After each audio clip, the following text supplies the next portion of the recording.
ସାଙ୍ଗମାନେ ସତ କହିବାକୁ ଗଲେ ଆମ ପୁଅ ଛୁଆଙ୍କ ଲାଇଫ୍ ବହୁତ ଖରାପ। ମୁଁ କାହିଁକି ଏମିତି କହୁଛି ଆପଣ ମାନେ ଏଇ ଭିଡିଓଟାକୁ ଫାଷ୍ଟ ଲାଜା ଦେଖିଲେ ନିହାତି ଭାବରେ ଜାଣିପାରିବେ।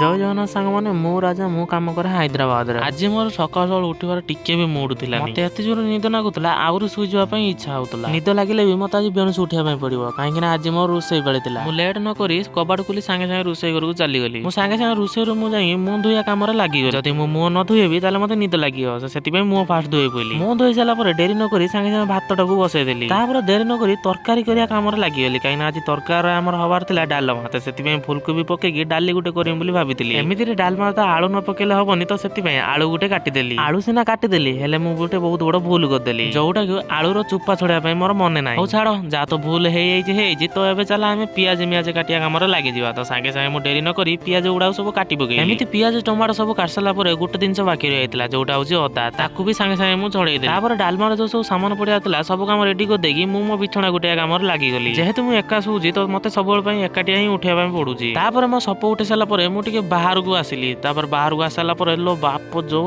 ଥଣ୍ଡା ଲାଗୁଛି। ତାପରେ ମୁଁ ଦୌଡିକି ସାଙ୍ଗେ ସାଙ୍ଗେ ରୁମ ଭିତରକୁ ଯାଇ କବାଟ ଦେଇଦେଲି। ତ ଏବେ ଆମର ଡାଲମା ଫୁଟେଇବାର କାମ ଆସିଗଲା। ଫାଷ୍ଟ ମୁଁ ତେଲରେ କିଛି ଲଙ୍କା ଛାଡିଦେଲି, ଆବଶ୍ୟକ ଅନୁସାରେ କିଛି ଜିରା ପକେଇଦେଲି, ତାପରେ ଭୁସୁଙ୍ଗା ପତ୍ର ଆଉ ଲାଷ୍ଟରେ ସବୁ ପିଆଜ ପକେଇ ଦେଇକି ମୁଁ ଭଲ ଭାବରେ ଟିକେ ଘାଣ୍ଟି ଦେଲି। ଏମିତି ଭାବରେ ସବୁ ପ୍ରକାର ମୁଁ ମସଲା ପକେଇ ସାରିଲା ପରେ ତାପରେ ଆମର ଡାଲମା ପ୍ରସ୍ତୁତ ହେଇଗଲା। ଡାଲମା ଯେହେତୁ ଟିକେ ଫୁଟୁଛି ତ ସେଇ ସମୟରେ ମୁଁ ଯାଇକି ମୋ ରୁମ ଟିକେ ଝାଡୁ ମାରିଦେଲି, କାହିଁକି ନା ଶୋଇ ସାରିଲା ପରେ ମୁଁ ଝାଡୁ ମାରିଥିନି। ତାପରେ ସବୁ କାମ ସରିସାରିଲା ପରେ ଏବେ ଟାଇମ ହେଲା ବ୍ରଶ କରିବା ଟାଇମ। ସାଙ୍ଗେ ସାଙ୍ଗେ ମୁଁ ଡେରି ନ କରି ବ୍ରଶ ଧରି ଚାଲିଗଲି ବ୍ରଶ କରିବା ପାଇଁ। ବ୍ରଶ କରିସାରିଲା ପରେ ଆମେ ଦି ଜଣ ଖାଇସାରିକି ଆମେ ଦି ଜଣ ସବୁଦିନ ପରି ଆଜି ବି ଗଲୁ ଡ୍ୟୁଟି ବାହାରି। ଡ୍ୟୁଟି ଯିବା ସମୟରେ ଆମେ ଦି ଜଣ ବହୁତ ମଜାମସ୍ତି କରିବା ବି ଗଲୁ। ଏମିତି ଦି ଜଣ ଆମେ କଥା ହେଇ ଆସୁ ଆସୁ ଆମେ ଆସି ପହଞ୍ଚିଗଲୁ ଯୋଉଠି ଆମେ ଡେଲି କାମ କରୁ। ଯେହେତୁ ଆମେ ଆସିକି ଡ୍ୟୁଟିରେ ପହଞ୍ଚି ଗଲୁ ତ ମୁଁ ଡେରି ନ କରି ସାମାନ ସବୁ ନେଇକି ଲିଫ୍ଟ କତିକି ପଳେଇ ଆଇଲି। ଆଜି ଯେହେତୁ ଲିଫ୍ଟ ତଳ ଅଛି ଆଉ ଆମକୁ ବି ଉପରକୁ ଯିବାର ଥିଲା, ତ ସେଥିପାଇଁ ଆମେ ଦି ଜଣ ଲିଫ୍ଟ ଭିତରକୁ ପଶିଗଲୁ। ଆଉ ବାବୁ ଆମର ଲିଫ୍ଟ ଚଲେଇବାରେ ଲାଗିଗଲେ ଆଉ ମୁଁ ସେଇଠି ଥିରିକିନା ଠିଆ ହେଲି। ଉପରକୁ ଆସିଲା ପରେ ମୁଁ ଡେରି ନ କରି ମୁଁ ମୋ କାମରେ ଲାଗିଗଲି। ଆଉ ଯେହେତୁ ଆଜି ଆମର କୋର କଟିଂ ହବାର ଥିଲା ତ ସେଥିପାଇଁ ବାବୁ ଆମର କୋର କଟିଂ ମେସିନ ଚଲା ଶିଖିଛନ୍ତି ବୋଲି ବାବୁ ଆମର କୋର କଟିଂ ମେସିନ ଚଲାଉଛନ୍ତି। ଆଉ ମୁଁ ତା ପାଖରେ ବସିକି ମେସିନ ଓଦା ହେଇଯିବ ବୋଲି ମେସିନ ପାଖରୁ ସବୁ ପାଣି ସଫା କରୁଛି। ଏମିତି କାମ କରୁ କରୁ କେତେବେଳେ ଦିପହର ହେଇଗଲା। ଆଉ ଆମେ ଡେରି ନ କରି ଖାଇବା ପାଇଁ ଚାଲିଗଲୁ। ଆଉ ଆଗର ଆମର ବସିଛି ବାବୁ, ଯେହେତୁ ସେ ମେସିନ ଚଲାଉଛି ତ ତାକୁ ବି ଜୋର ଭୋକ ଲାଗୁଛି। ଆଉ ଏମିତିରେ ମତେ ବି ଜୋର ଭୋକ ଲାଗିଲାଣି, ତ ସେଥିପାଇଁ ମୁଁ ବି ଖାଇଦେଲି। ତ ସାଙ୍ଗମାନେ ଏଇଭଳିଆ ଭିଡିଓ ଦେଖି ସାରିଲା ପରେ ତମେ ମାନେ ନିହାତି ଭାବରେ କମେଣ୍ଟରେ କହିବ କି ପୁଅ ଛୁଆ ଲାଇଫ ଭଲ